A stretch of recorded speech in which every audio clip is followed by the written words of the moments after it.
Pakistan is facing its worst economic crisis. People do not have the money for those rising prices in Pakistan.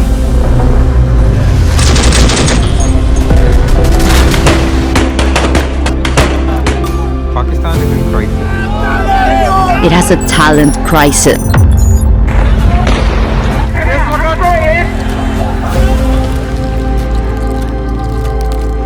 Microsoft ने पाकिस्तान में अपना दफ्तर बंद कर दिया। दावे तो बैरूनी सरमायाकारी लाने के थे, मगर ये हो क्या रहा है? Shell, Microsoft, Pfizer, Eli Lilly, Yamaha motorcycle, Sanofi और ओवर के बाद एक्सो नोबेल ने भी पाकिस्तान से सरमाया निकाल लिया।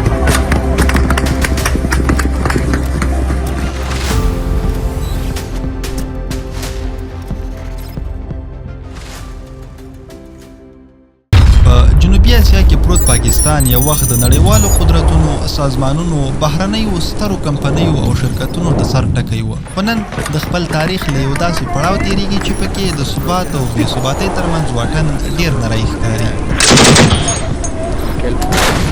پاکستان اوس مهال د خپل تاریخ تر ټولو ژور نظامي، اقتصادي او سیاسي کړکېچ سره مخ دی.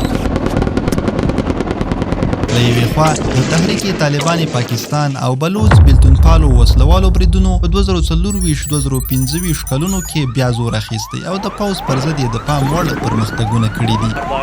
حالات ډېر جدي دي، دا کار باید ونشي. دا لاملونه زموږ د هېواد اقتصاد زیانمنوي. په پاکستان کې باید سیاسي ثبات موجود وي. د CRSS راپور له مخې په پاکستان کې په روان 2015 میلادي کال کې تر اوسه له 950 څخه زیاتې امنیتي پیښې ثبت شوي چې په کې 3187 کسانو خپل ژوند بایللی دی.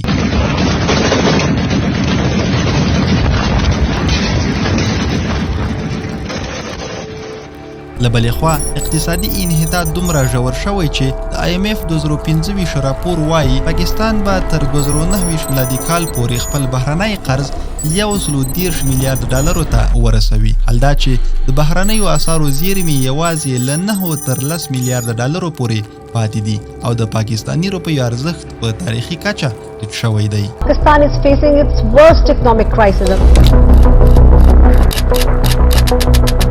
People do not have the money for those rising prices in Pakistan.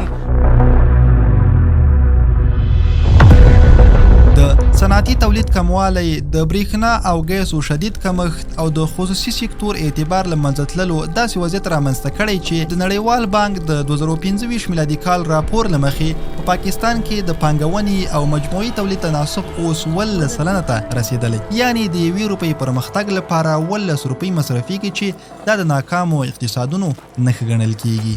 And it's getting worse. This grey line, it represents people's plunging optimism about Pakistan's economic outlook, while this one tracks the corresponding surge of pessimism. Wage growth has not kept up to inflation and everyone has become a bit more poorer now. It's become difficult to make ends meet.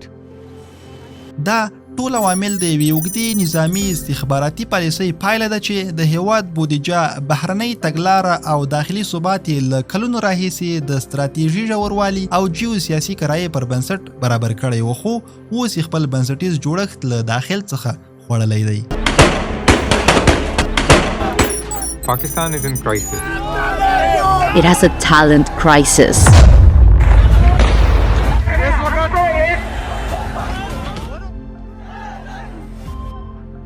پاکستان کې همداروان کال هم یو شمېر هغو شرکتونو خپل فعالیتونه وتړل چې د نږدې 2-3 لسیزو یې هلته کار کاوه. د همدې روان کال په جولای میاشت کې د مایکروسافټ کمپنۍ پاکستان کې خپله څانګه وتړله او په دغه هېواد کې خپلې ټولې چارې پای ته ورسولې. مایکروسافٹ نے پاکستان میں اپنا دفتر بند کر دیا ہے اور یہ دفتر بند کر کے مایکروسافٹ تو چلا گیا ہے لیکن کئی طرح کے سوال کھڑے کر کے. مایکروسافټ هلته ټول ځایي دفترونو ته د وتلو امر وکړ او اوس پاکستان کې د دغې کمپنۍ کومه رسمي څانګه فعالیت نه کوي. دا هغه کمپنۍ و چې 25 کاله یې پاکستان کې خورا اغیزناک فعالیت ترسره کړی و.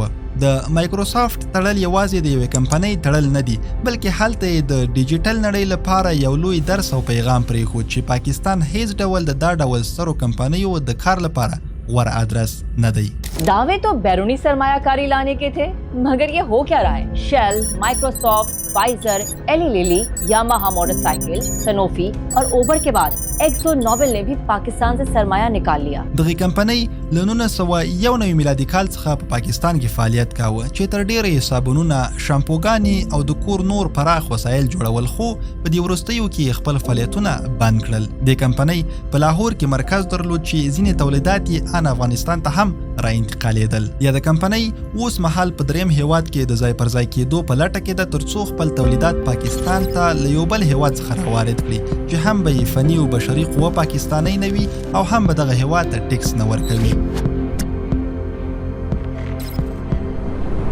د سوزوکي پاکستان بل هغه کمپنۍ و چې دغه هیواد کې د ډالرو د قیمت پورته تللو او پاکستاني روپیو د ناسم پولي ثبات له امله خپلې ټولې چارې وتړلې. البته دا اقتصادي بحران پاکستان کې له څو کالو راهیسې په خورا منظم تدریجي ډول پیل شوی. له تیر کال راهیسې بیا پر دغه هیواد نړیوال اقتصادي باور کم شوی او نږدې ټولې کمپنۍ د خپلو کاروبارونو د محدودولو او یا هم بندولو په لټه کې دي، خو دا چې دغلته د کار اوږده مخینه لري نو ځکه په څو میاشتو کې خپلې چارې نشي ټولولای. Indus Motors यानी ټویوټا कारें तैयार करने वाला प्लांट पहले ही 30 दिसंबर तक बंद है.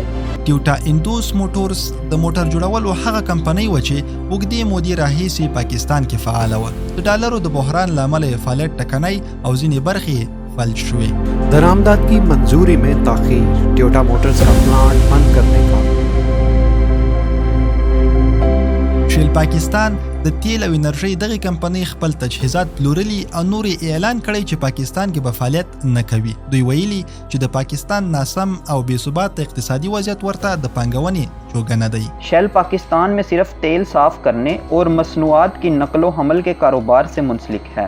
دا بیا یو مخابراتي شرکت و چې د اقتصادي فشارونو له امله یې پاکستان پرېښود. دغه شرکت تیر کال هلته خپلې ټولې چارې ودرولې او اوس مهال هیڅ ډول فعالیت نه کوي. د درمل جوړونې دغه ستر شرکت که څه هم له پاکستان کې فعال دی خو سږ او تیر کال یو شمېر برخې وتړل شوې. جی اس کې تولیدي شرکت خپل واحدونه کم کړل او خپلې چارې یې نورو هیوادونو ته وغځولې. اقتصادي بحران او د ډالرو پر وړاندې د پاکستاني کلدارو بې ثباتي اساسي لاملونه وه.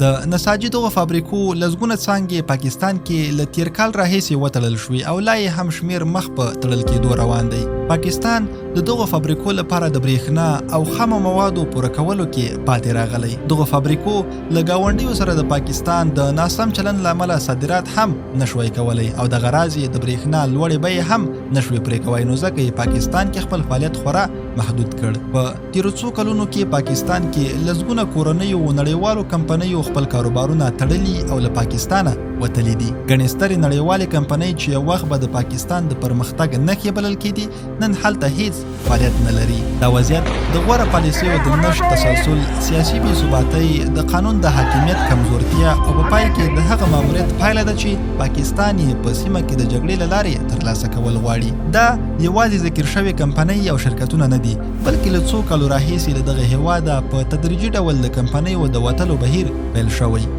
د بهرنیو شرکتونو وتل ثابتوي چې پاکستان له کرنې تر برېښنا او روغتیا تر ټکنالوژۍ د هیڅ یو سکتور لپاره د پانګونې خوندي ځای نه دی.